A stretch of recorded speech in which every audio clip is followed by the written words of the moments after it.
Ang huling video ay nagtatapos sa ating bida na binugahan ng sulfuric acid, ngunit sa parehong oras ay nag-inject ng 3 healing potions, at pagkatapos ay iniwan ng nilalang upang mamatay. Nagpapatuloy ang kwento, nagsisimula ang ika-4 na araw ng laro. Nakikita natin si 2003 na nakasandal sa isang bato, sa tabi ng isang apoy na ginawa niya mula sa mga piraso ng sirang kahon. Hanggang sa magising si Howard. Masaya si 2003 na siya ay nagising na, sinabing kamangha-mangha na napaglabanan niya iyon. Hindi pa siya nakatagpo ng tao na may ganitong katinding lakas ng loob. Si Howard, na may mahabang buhok matapos gumamit ng maraming healing potion, ay nagsabi na wala itong espesyal. Sanay na siyang manlalaro na sanay sa pagkuha ng mga panganib. Dati akala niya ang kagat ng mga lobo ang pinakamasakit, ngunit nagkamali siya. Sa lahat ng bagay, ang sulfuric acid ang pinakamasakit. Tinanong niya si 2003 kung ano ang pulang bato na sumabog sa truck. Makakatakas sana siya kung hindi dahil dito. Sinabi ng robot na parang ito ay isang energy core, ang pinakamamahaling bagay sa mundo. Kapag kinaskas mo ng kaunting buhangin dito, maglalabas ito ng enerhiya. At kung tatamaan mo ito ng malakas, sisubog ito. Sinabi niya na ang energy core na nagpapatakbo ng kanilang kanlungan ay pareho ring bagay. Tinanong ng robot kung nakita niya ba ang anumang dustproof na dokumento. Naaalala ni Howard ang lalagyan na nagpoprotekta sa bato at inalis niya ito. Hindi niya dapat ginawa iyon. Kaya tinanong niya ang robot kung may iba pang mahalagang impormasyong kailangan niyang malaman upang hindi siya magdulot ng pagsabog ng mga bagay. Ngunit sinabi ng robot na may mas mapanganib na bagay siyang dapat ipaalam. Sinabi niya kay Howard na siya ay natag ng nakal-alasong likido ng nangingibabaw na hayop sa rehiyon, ang higanting butiki. Saan man siya pumunta, dapat siyang maging handa sa mga hindi inaasahang atake. Napansin ni Howard na totoo nga, ang bahagi ng balat na pinakamatindi na tinamaan ng acid ay naging corroded. Ang kanyang kaliwang braso ay manhid na parang natulog siya sa ibabaw nito. Mula ngayon, kailangan niyang itapon ang mga bagay gamit ang kabilang braso. Sinabi niya sa robot na siya ay hinahabol sa totoong buhay, at ngayon pati sa laro, sanay na siya. Pagkatapos tinanong niya si 2003 tungkol sa kahon na may mga itlog na kinuha niya, ano na ang nangyari dito. At sinabi ni 2003 na maayos ang mga iyon. Binabantayan niya ang temperatura at ang mga itlog ay napipisa na. Pagkatapos ay binuksan niya ang kahon at lumabas ang mga itlog. Tinanong ni Howard kung nag-aalaga ba ng mga manok ang mga tao sa kanlungan, at sumagot ang robot na oo. Hindi lang mga manok kundi pati mga pato, gansa, at baboy. Namimiss niya ang mga ito. Makikita mo ang mga kawin ng tupa at baka sa mga bundok at lambak. Sinabi ni Howard na noong bata pa siya, nag-aalaga sila ng mga ibon sa kanilang bahay. Kapag naririnig niya ang tilaok ng mga tandang, alam niyang malapit na siya sa bahay at siya ay masaya. Ngunit pagkatapos niyang lumaki, ang naririnig na lang niya ay ang mga uwak. At ngayon, ang nararamdaman na lang niya ay takot kapag lumalapit siya sa kanilang bahay. Sinabi ng robot na kakaiba ito. Ang takot at kaligayahan ay praktikal na magkasalungat. Hindi niya maintindihan kung paano niya mararamdaman ang dalawang bagay na ito ng sabay kapag iniisip niya ang kanyang bahay. Sinabi ni Howard na may halong damdamin kapag tungkol sa kanyang pamilya. Gusto niyang makauwi at sabihin sa kanyang ama na tumatanda na ito at hindi na kailangan magtrabaho bilang mason. Upang masabi sa kanya na mayaman na siya at nabayaran na ang utang ng kanilang pamilya. Upang sabihin sa kanya na manatili na lang sa bahay at mag-enjoy sa kanyang buhay. Gusto niyang sabihin sa kanyang ina na huwag sisihin ang sarili. Hindi ito kasalanan niya na may utang ang pamilya. Na hindi niya kailanman sinisi sila para dito. Na may girlfriend na siya. At magsisimula ng bagong pamilya. At ngayon, maaari na siyang magpahinga. Ngunit hindi niya magawa. Hindi niya magawa ang alinman sa mga iyon. Matapos mababaon sa utang ang kanilang pamilya, sinisisi ng kanyang mga magulang ang kanilang sarili sa bawat masamang bagay na nangyayari. Ang mismong pagsisikap na patahanan sila ay nagdudulot ng mas malaking pagkakasala. Sinabi ni Howard na sa lahat ng kanyang pinagdaanan, ang pinaka-nakakatakot ay ang makita ng kanyang mga magulang ang emergency room na bukas at makitang nagkalat siya sa bahay. Sa sitwasyong iyon, ang pag-iisip tungkol dito ay parang pagsaksak ng matalim na kutsilyo sa kanyang puso. Pareho silang tahimik ng sandali, hanggang sa bumalik ang robot. Tinanong ng robot kung gusto niya ng yakap. Hindi niya alam kung ano ang magagawa ng mga yakap. Ngunit ang mga bata sa kanlungan ay laging yumayakap sa kanya kapag sila ay malungkot. Sinabi ni Howard na hindi siya bata. Isa siyang matatag na lalaking adulto. Ang pinakamagandang bahagi ng larong ito ay walang mapanghusgang tsismis na nagtuturo ng daliri. Kakasabi lang niya ng lihim na tinago niya sa kaibuturan ng kanyang puso sa robot. Sa tunay na buhay, siya ay mapapahiya at mahihiya kung may ibang makarinig nito. Sa tunay na mundo, ang mga tao ay nilulunok ang sakit. Kailangan nila lahat ng yakap. Lumipas ang ilang oras, at tinanong ni Howard ng dalawang bagay. Tinanong niya si 2003 kung ang mga itlog ay maaaring mapisa sa loob niya. Sinabi ng robot na oo, ngunit dapat niyang lagyan ng buhangin upang maiwasan ang pagkabasag ng mga itlog habang siya ay gumagalaw. Habang ginagawa ito, napansin ng ating bida ang isang kakaibang gasgas sa likod ng robot at pati na rin nawala ang bakal na ikinabit niya dito, kaya tinanong niya kung ano ang nangyari. Dinala siya ni 2003 sa labas ng yungib at ipinakita sa kanya. Ang mga scavengers ang gumawa nito. Naakit sila habang ikaw ay walang malay. Wala akong nagawa kundi patayin ang apoy upang labanan sila. Hinarap ko sila, ngunit nawala ang bakal na kalasag. Pinapasalamatan siya ni Howard para dito. Mukhang matindi ang laban, ngunit sinabi ni 2003 na siya ang dapat magpasalamat. Hindi siya makapaniwala sa nangyari ilang araw na ang nakalipas. Ang pinakamalaking hiling niya ay makita ulit ang mga tao. Hindi lang siya inayos ni Howard, kundi plano rin niyang muling itayo ang kanlungan. Kahit na maraming problema silang kinaharap, may pag-asa pa rin siya. Ang mga tao ay sinungaling. Sinabi nilang babalik sila, ngunit hindi nila ginawa. Sinabi nilang hindi na sila magliligtas muli. At iniligtas nila ako. Si Howard ay walang masabi. Sinabi niya sa robot na ang sasabihin niya. Maaaring kakaiba para sa isang NPC, ngunit nais pa rin niyang ipahayag ang sarili. Pagkatapos ay sinabi niyang silang dalawa ay maraming pinagdaan ng mga sandali ng buhay at kamatayan. Maaaring ituring ni 2003 siya bilang kanyang pamilya. Pamilya. Ako. Wala akong pamilya kailanman. Hinawakan ni Howard ang robot upang pigilin ito sa pagsasalita. Mukhang may kung anong bagay sa malapit.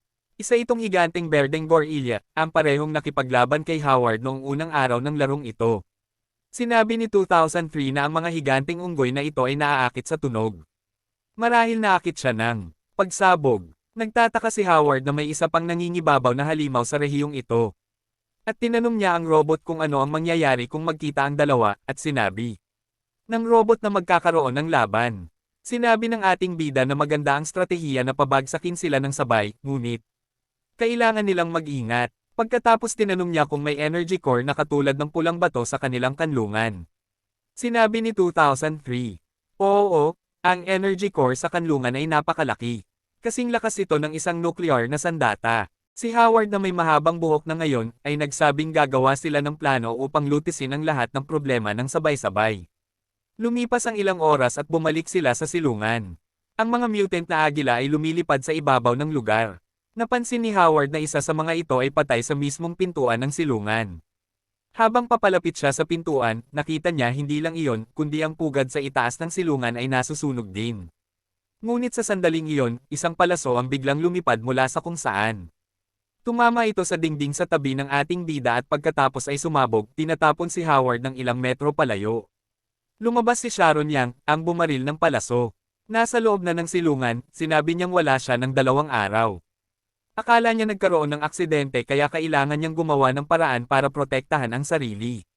Sinabi ni Howard na kung mas magaling lang ang aim niya baka patay na siya ngayon.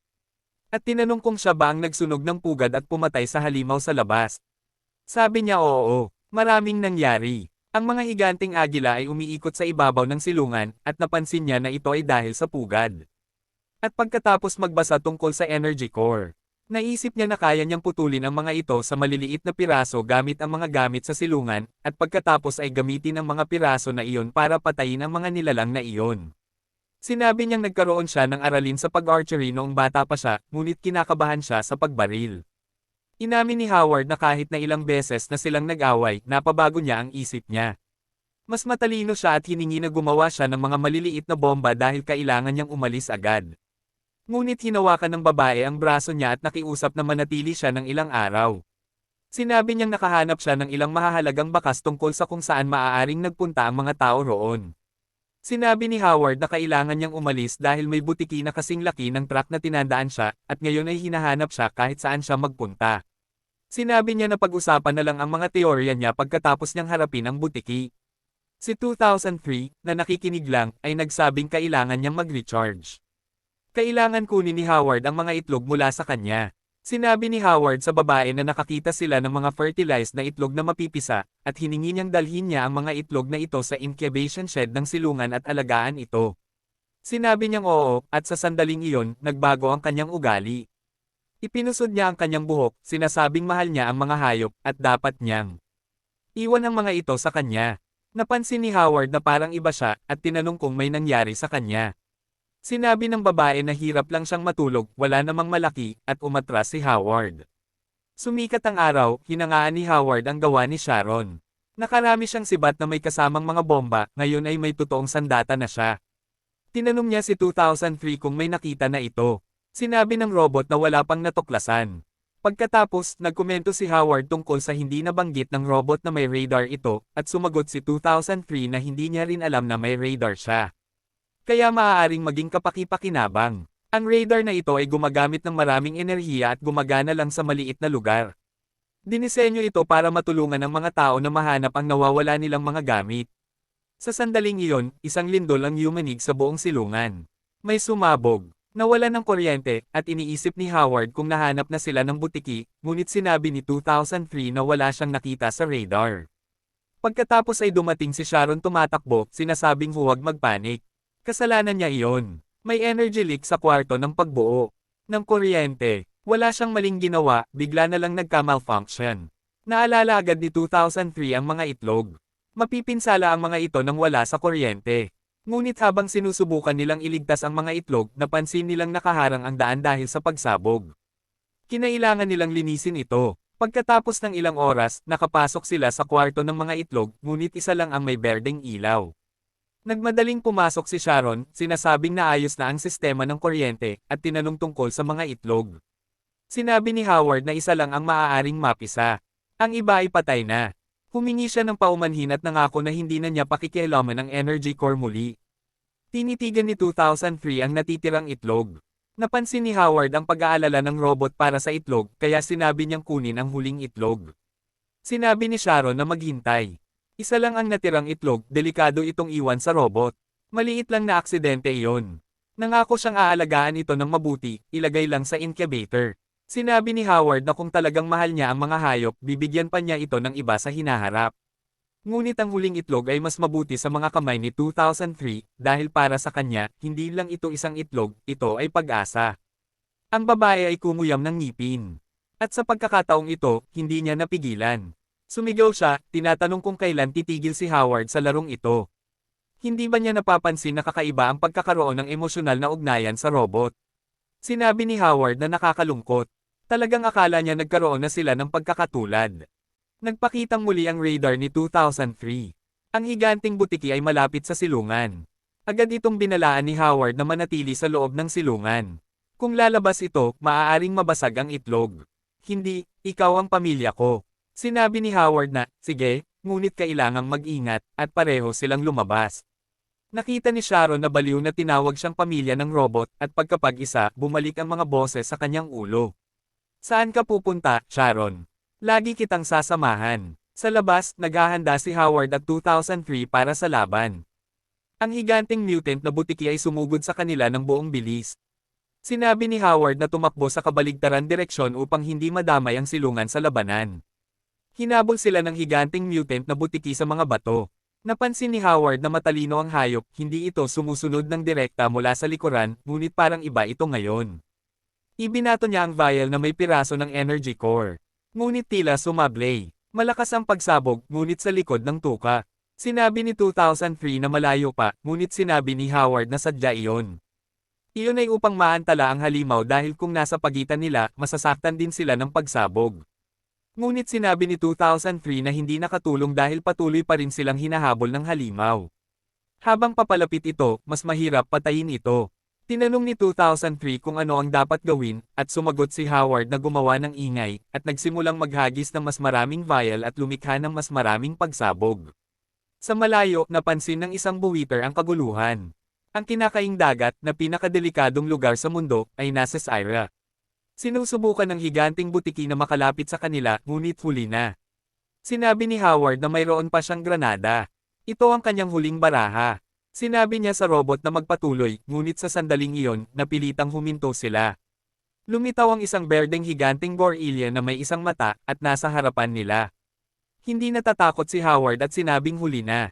Mula sa likuran nila, sumali sa labanan ang higanteng butiki. Ang ating bida at ang robot ay napalibutan.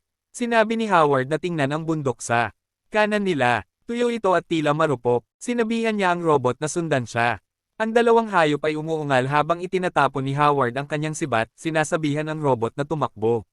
Lumikha ng crater ang pagsabog sa pader ng bundok kung saan pumasok ang dalawa habang nagsimulang maglaban ang mga dambuhalang hayop. Nagtago ang ating bida at ang robot sa crater, ngunit alam ni Howard na napakadelikado nito. Maaaring gumuho ito anumang sandali. Inihagis ni King Kong si Godzilla, ngunit tumayo ang hayop na umiinit na ang mga berdeng pastula. Hindi pinapayagan ng unggoy na mag-charge ito ng kanyang kakayahan, at agad na sinuntok ang ulo ng butiki. Patuloy itong binugbog ng walang awa. Parang mananalo na ito, ngunit sa sandaling iyon, dalawang jet ng sulfuric acid ang pinakawalan. Nagulat si Howard nang mapagtanto niyang diretso sa nakabukas na bibig ng gorilla ang mga jet. Napatumba ito at nagsimulang magsuka ng sulfuric acid. Pagkatapos ay tumakbo ito, tila tinatanggap ang pagkatalo. Sinamantala ng ating bida ang pagkakadistract ni Godzilla at itinapon ang isang eksplosibong sibat sa mukha nito. Nang itapon ng pangalawa, ang kanyang kaliwang kamay na nasira ng acid. Humina at nagtapos siya sa maling pagtapon ng sibat. Ngunit instinctively, kinuha ni Howard ang isa pang sibat at inactivate ang kanyang throwing skill sa maximum capacity. Inihagis niya ang sibat na may fragment ng energy core. Mabilis na tumagos ang bagay sa hangin at tumama sa ibang sibat ng buong lakas. Gayunpaman, ang impact ay perpektong kinalkula ni Howard. Kaya't naitama ng naunang sibat ang trajectory nito at nagtapos sa loob ng bibig ng butiki. Tumigil ang hayop sa isang segundo upang maunawaan ang nangyari, ngunit sumabog ang ulo nito ng marahas. Nagkalas at nagpakawala ng mga pastula sa lahat ng dako. Binati ni 2003 ang kanyang kaibigan para sa magandang pagkakahagis. Katatapos lang niyang talunin ang namumunong halimaw ng rehiyon. Nagpasalamat si Howard, sinasabing totoo, epiko ang pagkakahagis na iyon. Maaari siyang maging mahusay na basketball player, ngunit sa sandaling iyon, may naramdamang kakaiba si 2003. Ang itlog sa loob niya ay nag-crack na, malapit ng mapisa anumang sandali. Ngunit sabay na lumala ang panahon, may malalakas na hangin at kidlat na bigla na lang lumitaw. Tinanong ni Howard ang robot, ano ang nangyayari sa panahon? May mali, sinabi ni 2003 na ito ang bagyo na nangyayari minsan sa isang taon. Sa susunod na 48 oras magkakaroon ng malakas na ulan at mga sandstorm. At may mga 10 minuto sila bago ito magsimula. Sinabi ni Howard na hindi sila makakarating sa shelter ng ganoon kabilis. At nagmungkahi na buksan ang isang kuweba gamit ang huling fragment ng core na mayroon siya. Ngunit sa sandaling iyon, narinig niyang may tumutunog. Tinanong niya si 2003 kung naririnig din niya ito, ngunit sobrang lakas na ng hangin. At sa loob niya, ang itlog ng manok ay napipisa na sa eksaktong sandaling iyon. Fascinated ang ating robot dito. Akala niya hindi na siya makakakita ng buhay na manok muli. Ngunit patuloy na naririnig ni Howard ang beep, palakas ng palakas. Kahit sa tunog ng hangin, mayroong mali. Parang tunog ng panganib. Alam niyang narinig na niya ito dati. Tunog ito ng bomba. Isang ticking bomb. Automatikong tiningnan niya ang patay na katawan ng butiki. At doon nanggagaling ang tunog. Ngunit huli na, nasa dulo na ang tunog. Ang tanging magagawa ng ating bida ay itulak si 2003 palayo. Sumabog ang katawan ng hayop, nagkalat ng mga piraso ng karne, buto, at acid sa lahat ng dako. Naibagsak si Howard sa isang pader ng bato, lubos na nababad sa sulfuric acid. Lubos na naagnas ang kanyang kanang mata sa pagkakataong ito. Sumigaw siya sa sobrang sakit. Isang kawan ng mga scavenger ang naakit ng pagsabog. Nagawang mag-inject ni Howard ng 3 healing potion sa kanyang sarili, na nagbigay sa kanya ng sapat na lakas upang makatayo. Mula sa kanyang napunit na bag, nahulog ang vial na may huling fragment ng energy core. Napansin ito ni Howard. Ang mga scavenger ay halos nasa ibabaw na niya ngayon. Kailangan niyang kumilos ng mabilis, kaya't tinadyakan niya ang fragment sa abot ng kanyang makakaya. Ang vial ay tumama sa pader ng may lakas, nabali at lumikha ng isa pang pagsabog na nagtapon sa ating bida. Ngayong araw, talagang binugbog siya, mga kaibigan. Ngunit maghintay, dahil may higit pa. Ang kanyang tinangkang gawin ay parang gumana. Nagawa niyang lumikha ng pagbukas sa kuweba sa loob ng bundok. Kung makakarating siya doon, may pagkakataon siyang iligtas ang sarili. Kaya't ginamit niya ito. Ginamit niya ang kanyang huling lakas upang makatayo. Ngunit mabilis, inatake siya ng isang mutant eagle gamit ang sobrang talim na mga kuko. Isang pang-agila ang tumama sa kanya halos kaagad pagkatapos ng una. Iniwan ng ating bida sa lupa. Punong-puno ng malalalim na sugat at lubos na nabubulok ng sulfuric acid. Nakikita niya ang isa pang scavenger na paparating sa kanya. Sa buong bilis at naintindihan niyang nagkamali siya. Dapat sana'y naging mas matalino siya. At ngayon magbabayad siya ng mahal para dito. Dumarating ang scavenger na may sobrang talim na mga kuko upang magbigay ng huling hampas. Ngunit sa huling segundo, nagawang hilahin ni 2003 si Howard palayo, sinasabihan siyang magpakatatag. Binigyan siya nito ng isa pang injection ng healing potion habang sinabi ni Howard na dapat sana'y lumayo siya. Hindi sumagot si 2003. Hinatak lang siya nito ng mabilis hanggat maaari. Papasok sa kuweba at pagkatapos ay sinimulang subukang isara ito. Sinabi ni Howard na kalimutan na ito. Hindi na niya maramdaman ang kanyang sariling katawan. Kahit na hindi siya mamatay ngayon, hindi na siya magiging buo. Teka, mahina siyang naglaro, at ngayon tapos na ang laro para sa kanya. Ngunit sinabi ni 2003 na mabubuhay siya. Aalagaan niya ito. Sa loob ng robot, naglalakad na ang isang maliit na sisiw. Nagawa ni 2003 na isara ang pasukan ng kuweba. Mukhang ligtas sila para sa ngayon. Si Howard, na patuloy na nabubulok ng acid, ay sinabihan si 2003 na umalis na.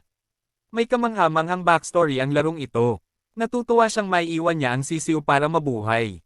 Nagpapasalamat sa Diyos na nagawang mag-iwan ng kaunting pag-asa para sa kanya. Hindi ako aalis, pamilya kita, sinabi ng ating bida sa robot na itigil na ang pagbasa ng nakaprogramang script sa kanya. Tapos na ang laro, sinubukan niyang pinakamahusay, ngunit natalo. Ang anumang pagtatangkang pahabain ito ay puro pagdurusa lamang.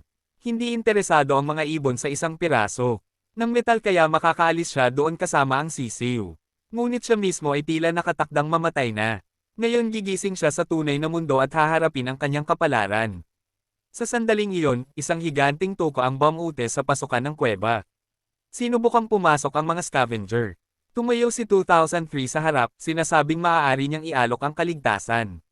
Sinasabi niyang maaari niyang ialok ang katapatan, init, liwanag, paggaling para sa lahat.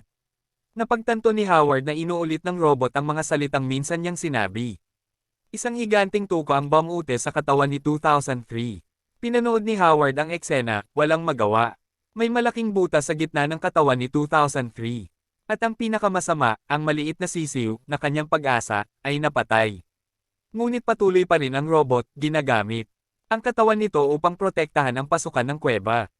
Nagmakaawa siya kay Howard na huwag mamatay, sinasabing maaari niyang dalhin ito sa isang lugar na mas malinis kaysa paraiso.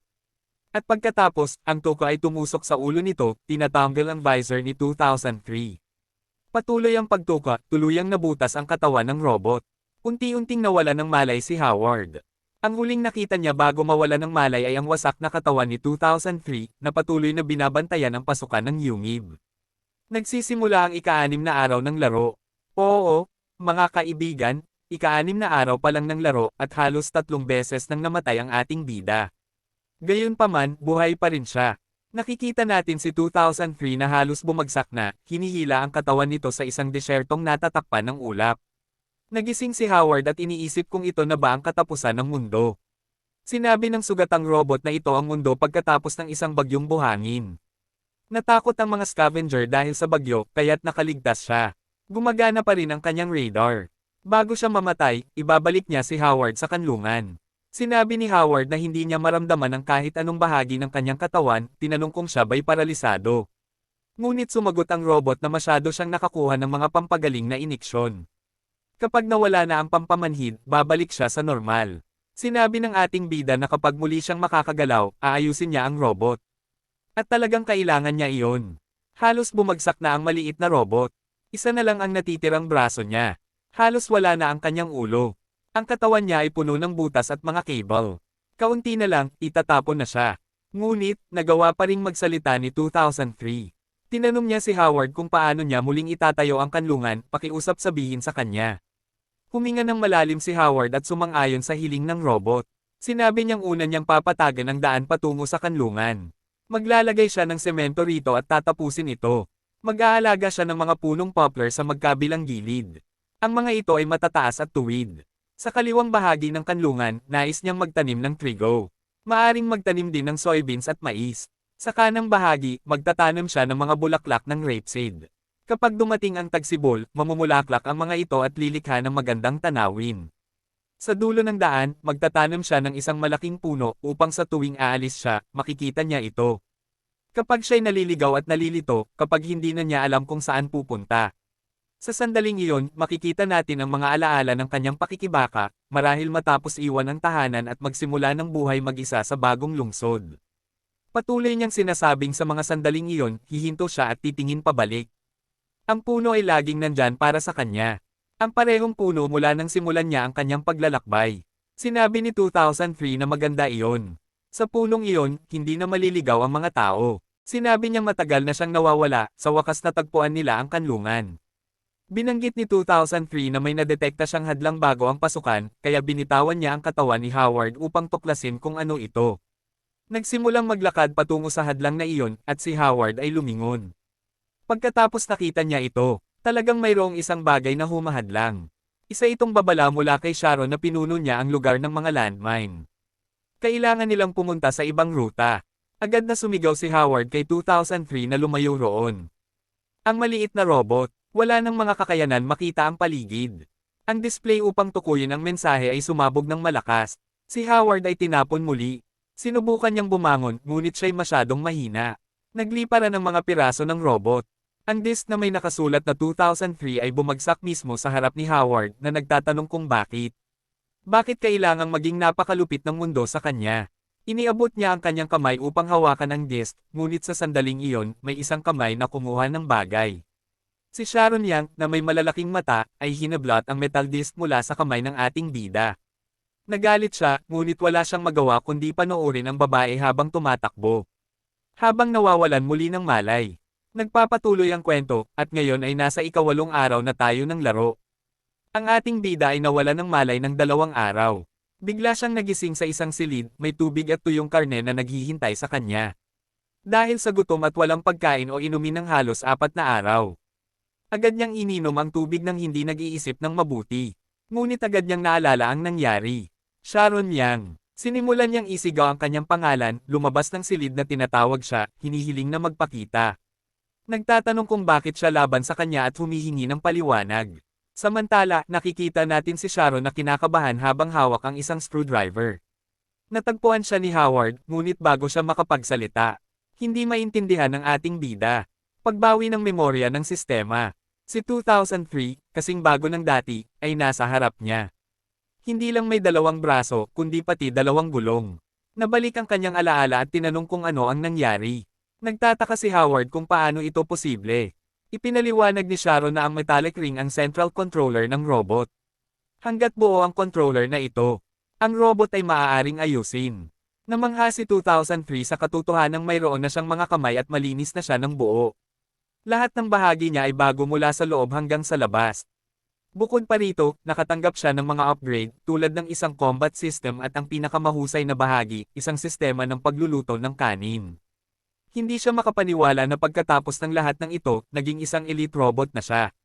Impresyado rin si Howard, tinanong ang babae kung paano niya ito ginawa. Sinagot niya na sinabi niya sa kanya dati na maaaring mapabuti ang robot, ngunit binaliwala niya ito. Maraming katawan ng robot sa silid ng pagkukumpuni, na maaaring magamit para sa 2003, ngunit binaliwala niya ito at nanatili sa mga luma't kalawang na bakal.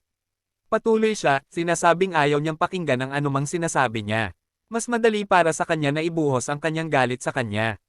Hindi alam ni Howard kung ano ang sasabihin hanggang mabanggit niya na sinabi niyang maaaring masira si 2003 sa proseso ng pagpapabuti. Nagsimulang minus ang babae at sinabi na walang garantiya ang mga siyentipikong pagsubok ng tagumpay. Laging may maliit na porsyento ng mga bagay na hindi umaayon sa plano. Tinanong niya kung ilang taon na siya. Sinabi niya sa kanya na hindi niya alam kung gaano siya kamangmangan. Kung hindi niya nagawang ayusin ang robot sa tamang oras, pinatay na siya ni Howard at hindi ng katapusan ng mundo. Pagkatapos ay huminga siya ng malalim at sinabi na kailangan nilang mag-usap. Hindi na niya kaya. Binanggit niya na habang wala siya ng ilang araw, kinailangan niyang gumawa ng mga hakbang upang protektahan ang sarili. Ngunit inilagay niya ang babala, ngunit natapakan niya ang mga landmine. Sa tuwing pinag-uusapan niya ang agham sa kanya, sumasagot siya ng walang saysay na usapan tungkol sa damdamin at emosyon. Kapag sinusubukan niyang magplano kasama siya, iniiwan siya nito at nagtatrabaho mag-isa. Sa tuwing may nangyayaring masama, palagi siyang naghahanap ng dahilan para sisihin siya. Talagang hindi niya alam kung ano ang nagawa niyang masama sa kanya. Umiiyak na siya habang sinasabi na gusto lang niyang mabuhay. Hindi siya masama. Humingi ng paumanhin si Howard, sinasabing hindi niya masyadong pinag-isipan ito.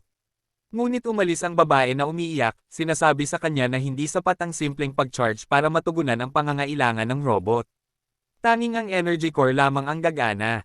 Gayunpaman, nangako siyang hindi na muling hahawakan ang energy core matapos ang ginawa niya sa mga itlog ng manok. Kaya't kailangan niya itong gawin mag-isa. Pagkatapos ay umalis na siya. Iniwan si Howard roon na nag-iisip na kailangan niyang baguhin ang kanyang pag-uugali sa kanya. Naglakad si Sharon sa mga koridor ng silungan. Iniisip na matigas ang ulo ni Howard at hindi niya matanggap kapag mahigpit ang iba sa kanya. Itinali niya ang kanyang buhok, sinasabi sa sarili na kung gusto niyang maglaro, maglalaro sila. Dito nagtatapos ang video ngayon, mga kaibigan.